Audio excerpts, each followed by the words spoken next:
Hello, Malcolm and Demra. I'm filling in for the other guy. He got COVID. But what are you two doing up? You should be in bed. Oh, we couldn't sleep. We're just so excited for Christmas. Yeah, and I guess we live here or something? Oh, Hugamawash, what if I told you a story to get you back to sleep? And then you'll deliver our presents? Oh yeah, I forgot he did that. You darn him a tootin', because I keep the Santa in Santa Christ. Yay! Hurry!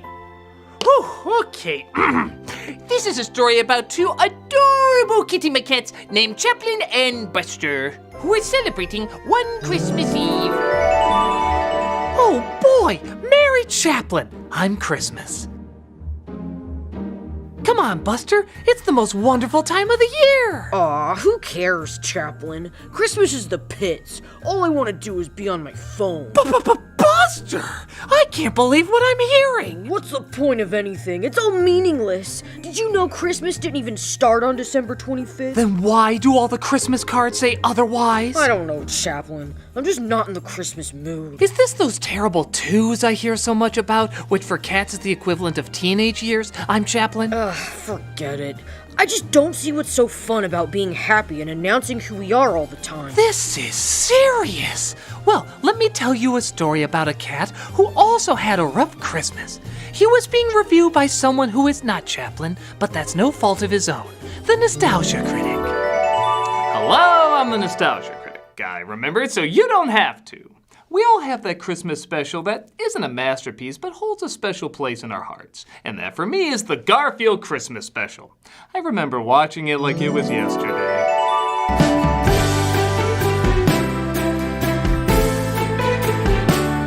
Released in 1987, a Garfield Christmas special won a lot of audiences over, was nominated for a Primetime Emmy for Outstanding Animated Programming, and was so popular that CBS ran it every December for 13 years, sometimes back-to-back with the Peanuts Christmas special.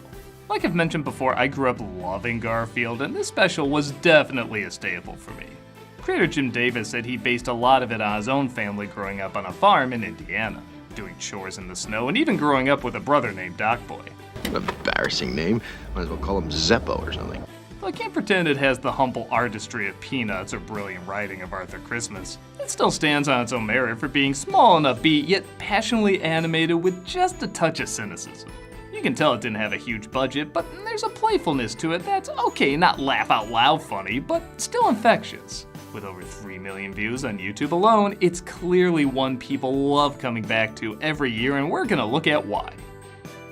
Now, some of you might be wondering, why are we listening to a story about a cynical cat? In a story about a cynical reviewer. In a story about a cynical cat. Shut up and relax. It's Christmas. Bizarre. Let's take a look at a Garfield Christmas special. The special opens with what used to be seen as a comically over-decorated house, but nowadays, I think you could call it subtle. Christmas means presents, lots and lots of presents. I like too that the backgrounds are supposed to look a lot more simple to indicate it's a dream, but when it cuts to real life, they don't look that much better. What it lacks in backgrounds, though, it makes up for in movement. Look at, say, an episode of G.I. Joe at the time. The backgrounds are a lot better, but the movement is really stilted. This has a lot more life and energy. They even animate John doing a little skip when he leaves the scene. Do that 80 more times and you'll have a Will Ferrell movie. He's given the gift that keeps on giving, and just look at the crazy eyes on that Santa. He watched the same thing Papa Chewie was watching on Live Day. It gives him whatever he wants as we're given our first song. This is the most American of the holiday songs in this. Honestly, the songs in this are really good. Again, it sounds like their budget wasn't much, but they're hummable, memorable, and give the special more of an identity. The only problem is, because the special is only 23 minutes long, they're crazy short. They were composed by a couple named Desiree Goyette and Ed Bogus. They've composed songs for many Garfield and Peanut specials, and Desiree even did the voice of Nermal. That's right, it's me, Nermal, the world's cutest kitty cat! And I guess Taki from Soul Calibur 2? I'm through with words. Don't make me get turned on by Nermal's voice. That's a level, I can't take. But sadly, there's no isolated soundtrack for this or extended versions of the songs. And I think they'd be very welcomed. Any of these songs you can listen to and instantly be put in a good mood. And on top of that, you only need to hear a few notes to instantly have them stuck in your head. Can't wait till Christmas. There's so much to do. Christmas is here. Mistletoe and laughter. I don't know. Whoever's the king of music stuff in Hollywood, yeah, I know that's how it works. Give this soundtrack the attention it deserves. Hey, Garfield. Garfield wakes up, though, to find it was all a fabricated reality. Like how this is a fabricated reality. Like how this is a fabricated reality. Like how this is a fabricated reality. What? Oh, nothing.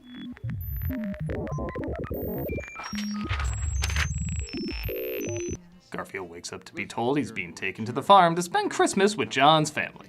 Garfield is again voiced by Lorenzo Music, while John is voiced by Tom Huge. Why can't they come here where my warm bed is? And why am I whispering? And how is he whispering if he's thinking all this? The real question is, why are you moving your mouth when you talk? Oh, that's true. I wasn't making sense for a minute. Though I do love the songs, sometimes the score can be a little odd. Did they run over Wheezy's nuts from Toy Story? What was that? Like I said, there is a humble charm to this special's cheapness. Like I love how this background tree seems to jump cut away on a loop. Or how their car has zero movement, not even their wheels, so it looks like an invisible tow truck is moving them. Or one of the Jetson cars got a retro redesign. But again, there's cute details. Like I love how this is such a family of farmers, even the baby has overalls for his diaper.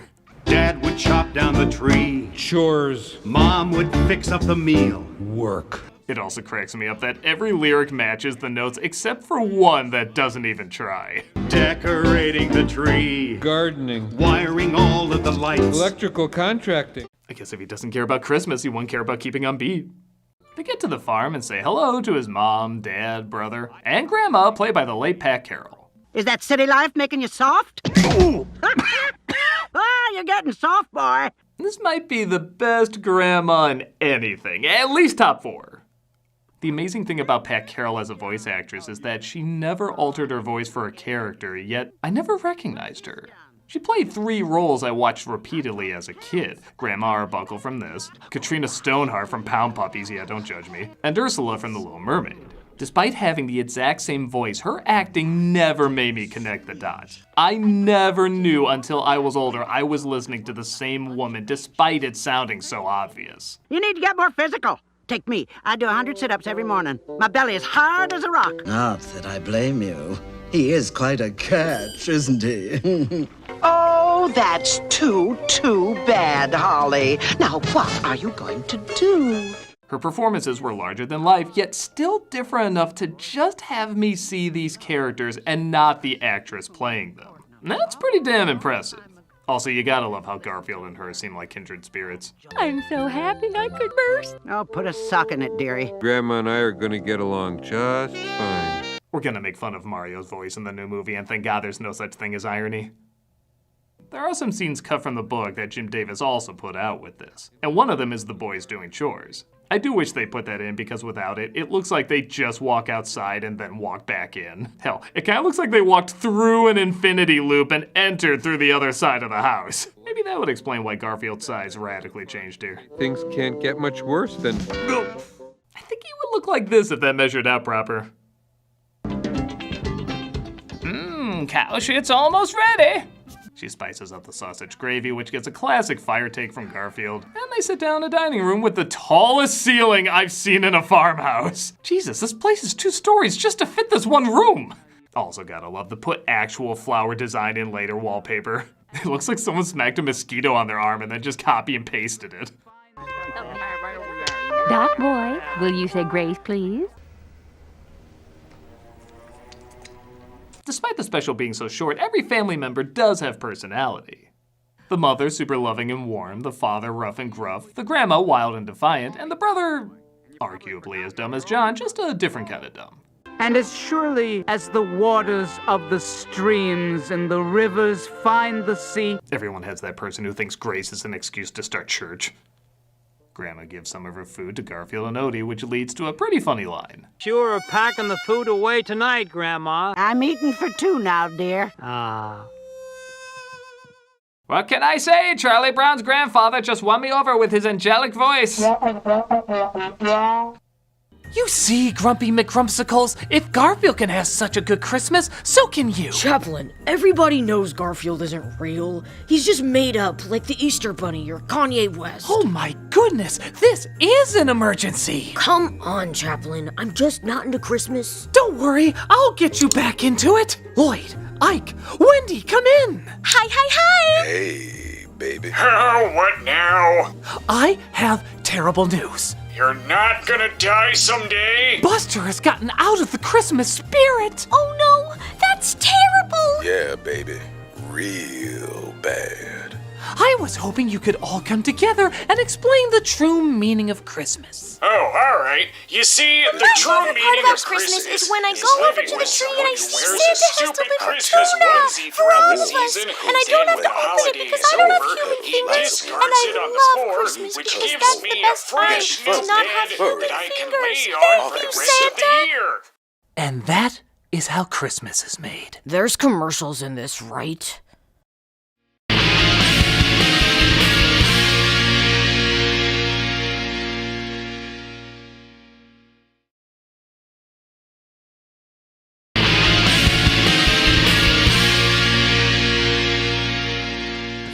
Together to decorate the tree, and okay, is this a full house set? Because there's no way these rooms can fit inside this house. Why is it we always put the stupid star on last? Well, it just wouldn't be Christmas if we put the star on first, honey. It is a weird Indiana tradition. I should point out from the book there's an edit where the father responds with one more remark like that, and you'll see stars, woman. It's a good change. It's a good change. Garfield is tasked to climb up the tree and put the star on. Never send a man to do a cat's job. Talk about false advertising. I thought we were gonna deal with candy cane addictions in this. Here we go. Nice touch. What the hell? Is Garfield reacting to his own line? Well, this brings me to something I haven't brought up yet. There's technically two versions of this special. You see, the original was about 30 seconds too long to fit in the commercials. Because of this, they cut a pretty funny scene where Doc Boy tries playing the piano doing a terrible version of O Christmas Tree. Grandma pushes him out of the way and does her own rockin' version. Christmas tree, oh Christmas tree, how lovely are thy branches. Whoop, whoop, bidoop, bidoop, bidoop.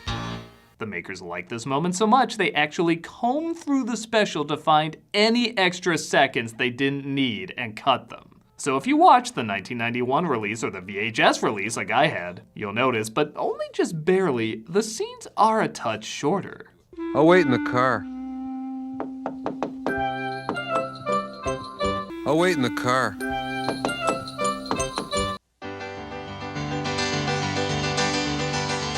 And now, ladies and gentlemen.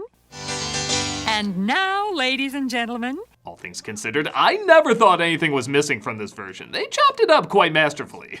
There is a big difference though in one of my favorite scenes that follows. They start singing the song Keep Christmas in Your Heart, which again is a criminally underrated number and really should be expanded on. Carols and bells ringing to the rafters. When Grandma starts opening up about her deceased husband. Men like him didn't feel like they could show much affection to the children, but on Christmas, it was okay. This is Pat Carroll at her best. It's actually kind of amazing we went from a rock-on scene to a sentimental scene within seconds, and she transitions into it flawlessly. He always pretended not to be excited on Christmas morning, but his eyes gave him away. But here's the thing. This is the version I grew up with. This is the version that originally aired. He always pretended not to be excited on Christmas morning, but his eyes gave him away.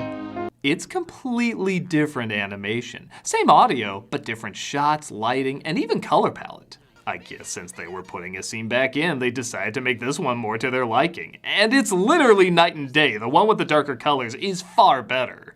The only thing I'm not sure about is showing the husband in this version. Watching the original, I did like it was left to our imaginations what he looked like. Yeah, the music and acting still sells it, but I've shown the original cut to people by accident before, and I can say every time they saw the blue version, they were crying. Whenever they saw the brighter version, they weren't. It's so interesting how the slightest change of visuals can alter your emotions, even if you hear the exact same audio. Sometimes I wake up in the night and I can still feel his strong arms around me. That's when I realized I was haunted. You might have seen him on Halloween. This is the night I miss him the most. God damn it, put it up there! There's a few other little changes in here, like when Dad reads the Christmas story, Binky the Clown Who Saved Christmas. Yeah, let's see if Binky saves Christmas again this year. Imagine indulging in a kid's story on Christmas. We watch cats that eat lasagna like adults. I actually do like this silly Christmas special acknowledges one of the great Christmas traditions is enjoying a silly Christmas special. But while in the re-released one, the father's just rolling his eyes when he's done, the original has this. Ah, shit, the bath salts just kicked in. That dog's looking yellow to me. Speaking of which, Odie goes to the barn to put something together from a bunch of objects he's been gathering over the special. This is also hands down the strangest title of all the songs in this. You can never find an elf when you need one. If this can get traction, why not this?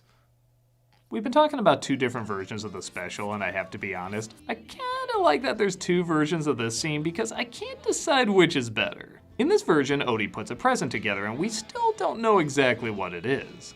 In the original book, though, Odie tries to put it together, but he can't. He frustratingly gives up, but Garfield puts it together behind his back. Odie, in his idiocy, just accepts he somehow finished it and takes it inside. It's rough because I like Odie actually has a good idea for once, and it's fueled by kindness to make something for Garfield. But I also like this is one of the few times Garfield is nice enough to help without even letting him know he helped. However, that does kind of mean he knows what the present is already, and he's faking his surprised reaction later. Okay, what is it? I like he doesn't figure out what it is until Odie demonstrates. So it's tricky. Like I said before, I think the re-released version is better than the original, but in terms of the book and special, I like that there's two versions you can pick from. I don't know, which one do you like? Then one finds you. Garfield finds some letters in an old box while John and Doc Boy continue their de-aging into children the closer Christmas gets. Is it time to open our presents yet? It's 1:30 in the morning. No, it's not time to open presents yet. And we just got rid of daylight savings time, so that makes it 2 days ago.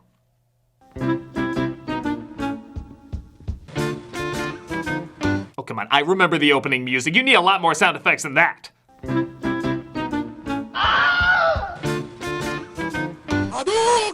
Presents! They get up to open presents, and Garfield has a special one for Grandma.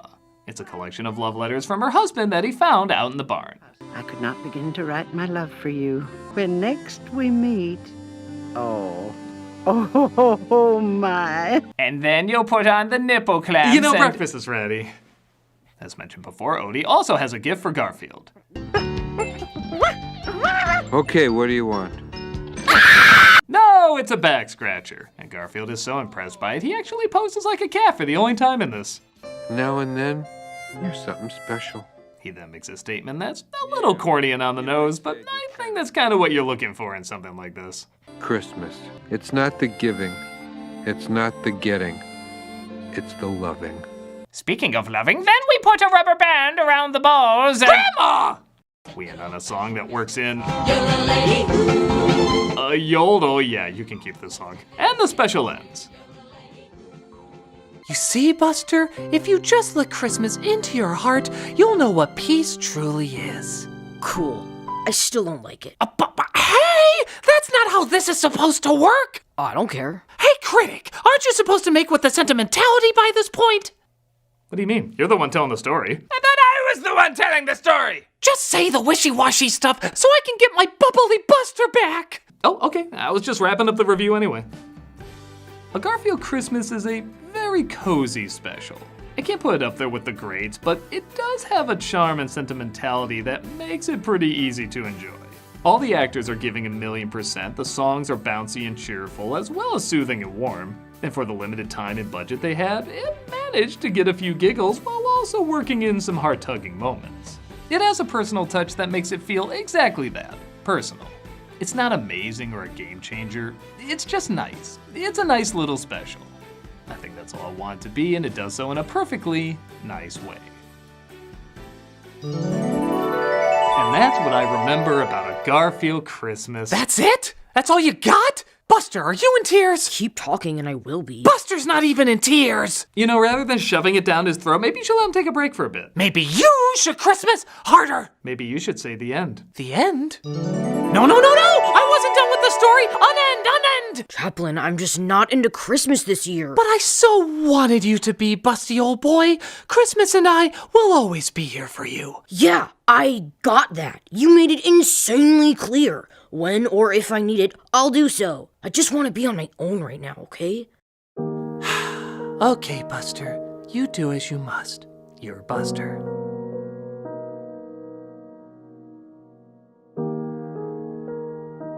Hey, Chaplain. Yes?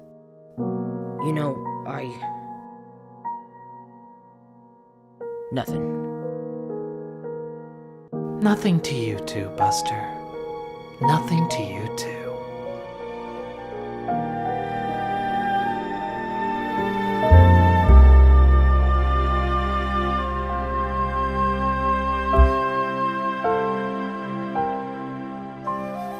And they all lived until they died.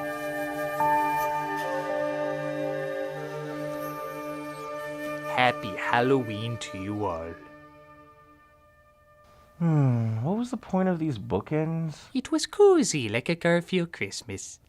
Kind of felt like a ripoff of Rick and Morty. No, that was satirizing anthology narratives. This was something completely different. Sure felt the same. Well, it wasn't. Felt like it. Shut up. You shut up. No, you shut up.